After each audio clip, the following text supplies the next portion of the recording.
One of the biggest issues in America is our healthcare system.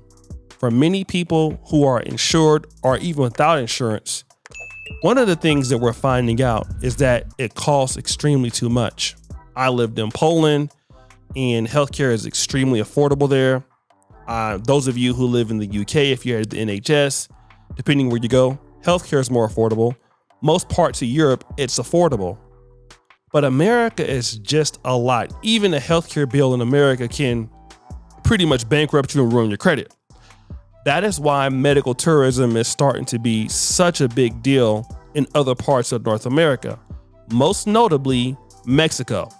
So when you have procedures, let's say dental work, for example, or, let's say, for example, you have things like a BBL procedure you would find in the DR or a tummy tuck.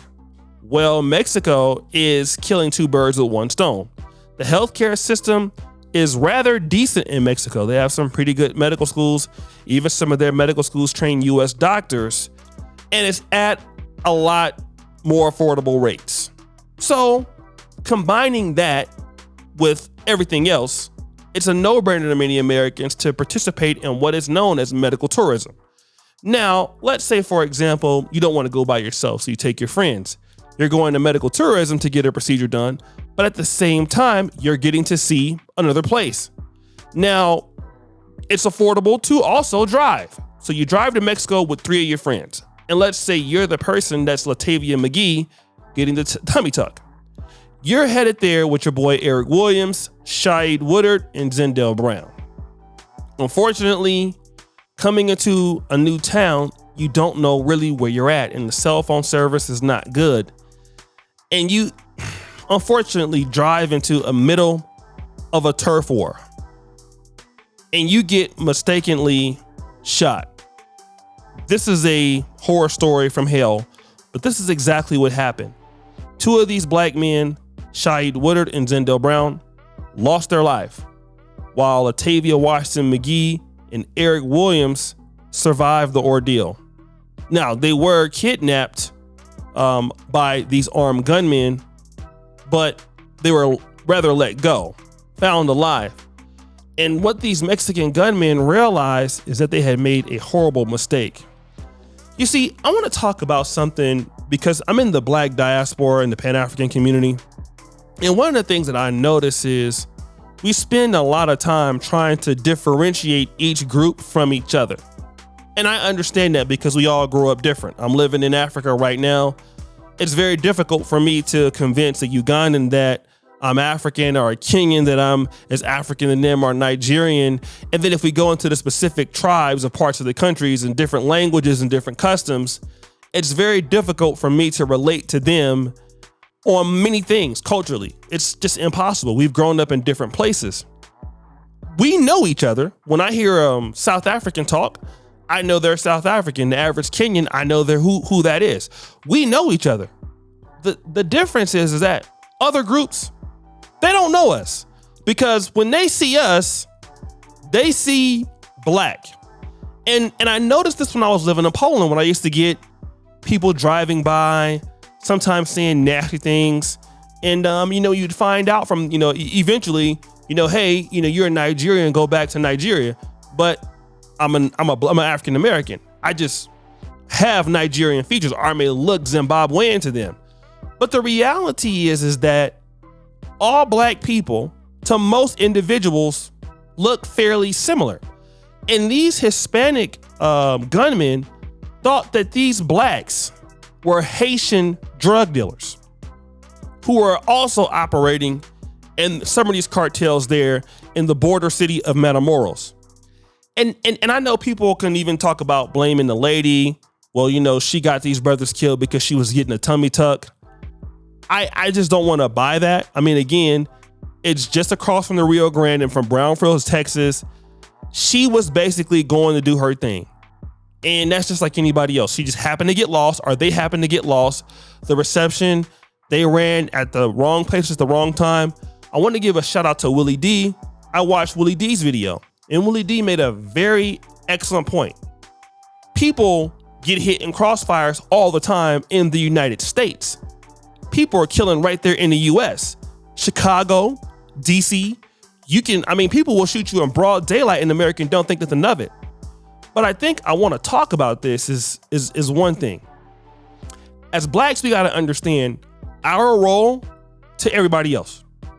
We're having a big battle right now between some of the Africans worldwide and it's even worse within the subculture of different African countries. Like in Nigeria, you have the North, and the Igbos and the Hausa and Fulani and Igbo and Yorubas. All of those people are having issues. And then right across, you get Ghanaians and Togo and those people, the Ewe people and stuff like that.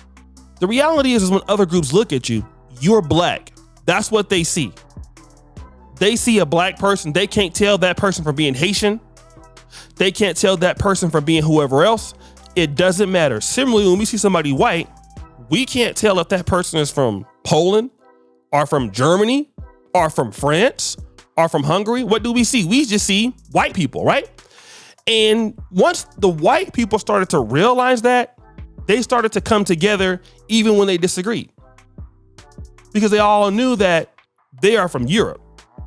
They had to support each other. And I'm not going to sit here and blame this lady for having a tummy tuck for whatever reason. That could have been anything, right? She wanted to go to tummy tuck and those guys went with her. Wrong place at the wrong time.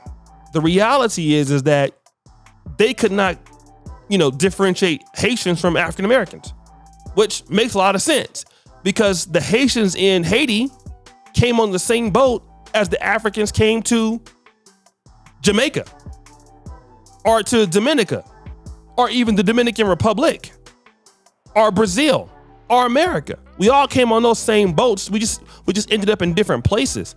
So we all look very similar. That's why it's very difficult to tell a Jamaican from an African American or an African American from somebody from Trinidad, Tobago. We look almost exactly alike, right? And that's how the world sees us. So once we start to realize how the world sees us, it'll be easier for us as blacks to try to say, well, you know what? Maybe I don't need to be beefing as much because once they look at us and they're united, we're all going to pay a similar price. And that's pretty much what they did. If the Haitians and African Americans are arguing or the Haitians and Africans are arguing in America, let this be an example to you. How they see, nobody over there said, okay, you know what? Those people are African Americans, so we're not going to shoot at them. They're innocent. Nope. You look like you're Haitians. So here's our animosity for those of you who are drug smugglers. Automatically, you're going to get it. We're going to let off on you. And if we make a mistake, we'll ask questions later. That's the reality. So just being black in certain places is even dangerous. Again, I want to tell this story. I remember I was with Woody and Maya in 2018. 2018, I was in Kenya. We're at the Yaya Center. And we were trying to send some money through M-Pesa. Now, obviously, we don't live in Kenya at the time. I wasn't living in Africa. So he was trying to send some money and he had a very difficult time doing it. And he was trying to get some help. And so the people they were like, well, where are you from? He said, I'm from Ghana. And they're like, no. You're from Nigeria. Okay.